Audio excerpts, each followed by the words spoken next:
Hey, welcome to Home Video Hangouts. I'm Cody, and in today's video, we're going to be discussing the film Smile 2. So, Smile 2 is directed by Parker Finn, and I have to say, I was really excited for this movie to come out because I really enjoyed the first Smile movie. Thought it was a great, kind of unique horror movie.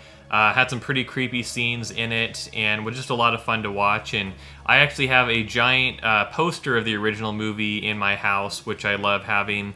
And so I just couldn't wait to see this new movie come out, the sequel, and had high expectations for it. But wanted to kind of just share what I enjoyed and what I think could have been better with this film and give you kind of my rating on it so you can make an informed decision about whether you should see it in the theater. So first of all, I will say this movie did have its thrilling points and its kind of graphic, scary points in it, but there was a lot of slow times in the film as well.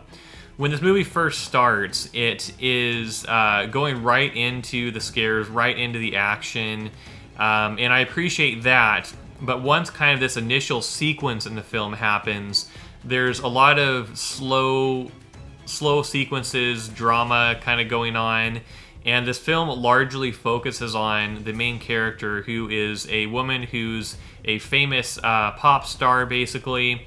And so she's constantly busy doing music performances, preparing for them, but also dealing with the strange things that are going on in her life related to this film's universe and the kind of supernatural evil force that causes this smiling sensation that you recognize from the first film.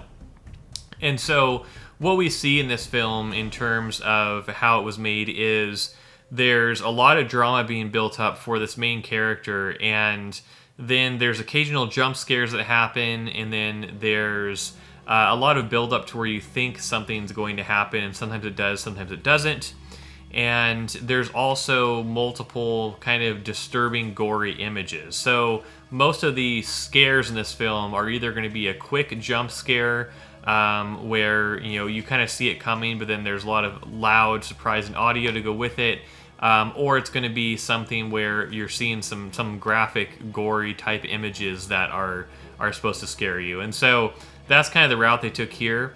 In my opinion, when it comes to modern horror films like this, I think there's an important balance to be had where either you go all in with the dark, terrifying, kind of scary side of horror, or you go for this kind of mixture blend of comedy, horror, and mystery. And I think there's a lot of films that have done that really well, that have become very successful, and I almost feel like this film kind of needs that, where I think this was trying to go more towards the graphic, just being a scary movie thing, but I think the whole premise of the smiling thing behind this movie could cause it to benefit more if there's more comedy in it. And so I will say all the acting performances in this film were pretty great. I could tell this film was produced well, and they took it up a notch from the original one in the production of just the audio and in terms of all the visual effects they used. I was really impressed by the kind of audio and visual aspects of this movie.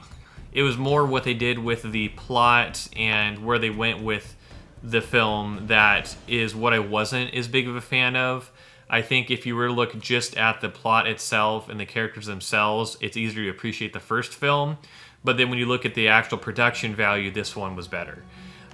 So with that, I think what I would have liked to see done differently is less money and effort put into kind of the choreographed dancing and visual effects for these like musical performances the main actress was trying to do with her character, and more effort put into the actual thrills and scares of this being a horror film.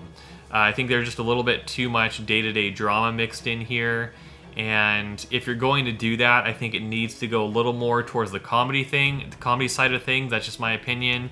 But this one, I think, was a little all over the place with what they were trying to do, and I think more effort should have been put into actually making this a horror movie if that's the route they were going to go. So I don't think this is a bad movie by any means, but if it's been a while since you've seen the first one, I think this kind of stands on its own, but you might benefit from watching the first one as well again. And overall, my rating of this film, I would probably say would be a 6 out of 10. I was a little disappointed by it, but I wasn't drastically disappointed by it. It's still, better than a lot of horror films we've had come out recently, and it will keep you on the edge of your seat at certain points. But I think, it could have been better too. And so if this film franchise continues on, I do hope they improve with the next iteration of it.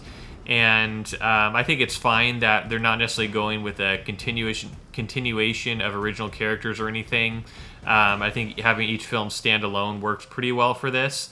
But I think they could have made some changes to make this film a little better, and I hope we see that with the next one, if there is a next one in the franchise. But those are just my thoughts. Let me know in the comments down below what your thoughts are on this film, if you've seen it or if you plan on seeing it in the theater. I do think if you're a fan of this franchise, you would probably enjoy seeing it in the theater versus just waiting for it to come out. And make sure you stay tuned and hit the like and subscribe buttons down below, because I'll be doing more reviews in the future and have more videos coming out soon, and I'll see you in the next one.